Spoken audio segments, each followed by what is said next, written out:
સુરત શહેરમાં ગર્ભવતી મહિલાના મોતને મામલે આદિવાસી સમાજના આગેવાનો આવેદનપત્ર આપવા પહોંચ્યા હતા. આદિવાસી સમાજે કલેક્ટર સમક્ષ જવાબદારો સામે પોલીસ ફરિયાદ નોંધવાની માંગ કરી હતી.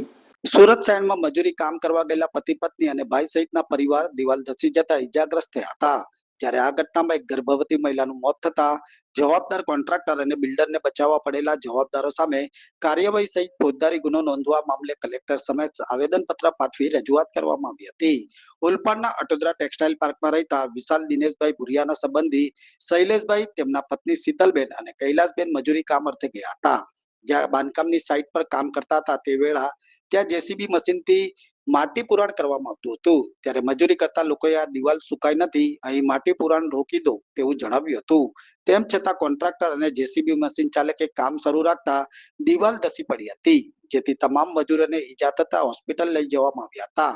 જ્યાં ગર્ભવતી મજૂર મહિલા શીતલબેનનું મોત થયું હતું.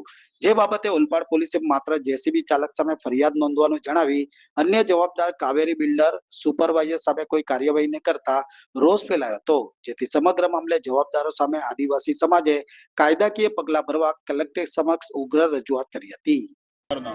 વિશાલભાઈ દિનેશભાઈ ભુરિયા. શું બનાવ બન્યો છે?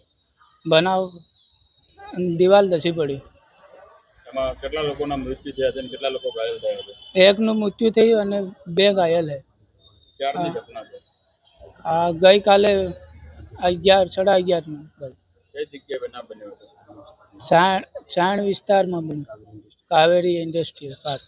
તમે ત્યાં શેનું કામ કરી રહ્યા હતા? હા, મેં સંતર પ્લાસ્ટરનું કામ કરતા હતા. હાલમાં કેટલા મજૂરો ગંભીર ઘાયલ છે? એમાં 2 ઘાયલ છે. અને મોત કેટલાના છે? મારી ઘરવાળાનું મોત થયું. શું નામ છે? કૈલાસબેન. પ્રેગ્નેન્ટ હતી? હા, પ્રેગ્નન્ટ છે. 7 મહિનાનું ભાવ. કેટલા વર્ષ થયા? શાદીના 5-5.5 વર્ષ જેવા થઈ ગયા. હવે તમારી માંગ શું છે? તમે કલેક્ટર કચેરી આવ્યા છો? કાયદેસર કાર્યવાહી થઈ. મારું નામ હિતેશ શંકરભાઈ મુંડવાડા, ભીલ સમાજ સુરત શહેર પ્રમુખ. શું ઘટના બની હતી, ક્યારે બની હતી ને કેટલા વાગે? ઘટના એવું છે કે ગઈકાલે અમારા ગ્રુપ થકી અમને માહિતી મળી હતી કે સાયણ વિસ્તારમાં એક મજૂરનું ડેથ થયું છે અને બીજા 2-3 ગંભીર રીતે ઘાયલ થયા છે. જેથી કરીને અમે સમાજના આગેવાનો ત્યાં પહોંચ્યા હતા ત્યારે જાણવા મળ્યું હતું કે સાયણ વિસ્તારમાં જે અટોદરા છે, અટોદરાની પાછળ જે કાવેરી ઇન્ડસ્ટ્રી બની રહી છે, એ કાવેરી ઇન્ડસ્ટ્રીના અંદર આ લોકો બાંધકામ કન્સ્ટ્રક્શન સાઇટ છે ત્યાં ટાંકીનું કોઈ અંડરગ્રાઉન્ડનું કામ કરતા હતા, પ્લાસ્ટરનું.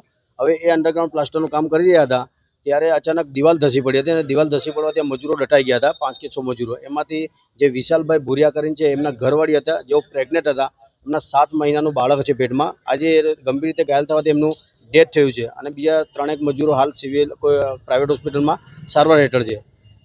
પોલીસે શું અત્યાર સુધી કાર્યવાહી કરી? ગઈકાલના અમે સાયણ અને ઓલપાડ પોલીસ સ્ટેશનના ધક્કા જ ખાઈએ છીએ. આમાં દર વખતે ઘટનાઓ ઘટે છે સુરતમાં. અવારનવાર 20 તારીખથી લઈને આજે 25 થી 26 મજૂરોનું ડેથ થયું છે. જેમાં આજે જે સાયણ વિસ્તારની ઘટના છે એમાં સાયણ પોસ્ટ અને ઓલપાડ પોસ્ટે એમના પીઆઈને સાહેબને અમે રજૂઆત કરી કે સાહેબ ગમે ત્યારે કોન્ટ્રાક્ટર સુપરવાઇઝર કાં તો બિલ્ડરોની બેદરકારી આવી રહી છે, આ લોકો વગર સેફ્ટીએ જ કામ કરાવે છે. અને જ્યારે અમે રજૂઆત કરી છે કે રાતના 11 વાગ્યા સુધી સાયણ પોસ્ટેમાં હતા કે સાહેબ આમાં જે કોન્ટ્રાક્ટરની બેદરકારી આવે છે, સુપરવાઇઝરની બેદરકારી છે, કે દિવાલ ધસી પડવાથી આ મજૂર અમારી બાઈનું ડેથ થયું છે, તો એને અમને કાયદાકીય ન્યાય મળવો જોઈએ. પણ આજે ત્યાંના પોસ્ટના પીએસઆઈ અને પોલીસ સ્ટેશનના પીઆઈ આજે જે જીસીબી ત્યાં ચાલતી હતી જીસીબી ઉપર ઢોળે છે વાઘ અને જીસીબી ઉપર ગુનો દાખલ કરે. જીસીબી આમાં જીસીબીનો કોઈ ઉલ્લેખ જ નથી કે દિવાલ ધસી પડવાથી અમારા મજૂરનું મોત થયું છે નાની બાઈનું, તો જેમાં કોન્ટ્રાક્ટર અને સુપરવાઇઝરની બેદરકારી છે, તો એમના ઉપર ગુનો દાખલ થવો જોઈએ એવી અમારા સમાજની માંગ છે.